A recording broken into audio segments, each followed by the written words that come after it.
Hello, I'm Andy Schoneberg for the Stan Winston School of Character Arts. And this is the H2 to my O, my lovely assistant. Hi, I'm Nicole Michaud. This course is all about remote makeup application in today's age of COVID.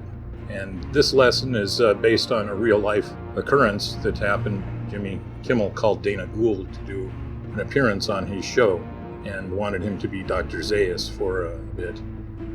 So Dana called me, since I've done the makeup on him a number of times, to figure out a way to do a contact-free makeup application. Today we'll cover prepping the appliance for the makeup. That would get teeth set into it and pre-painted so that it's a complete makeup.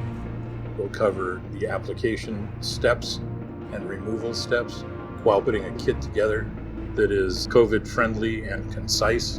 It's a very unique time we're going through right now with a lot of unique challenges. Hopefully we'll not have to do this for a super long period of time, but it's a technique I'm really interested in showing. So let's jump right in and work it out.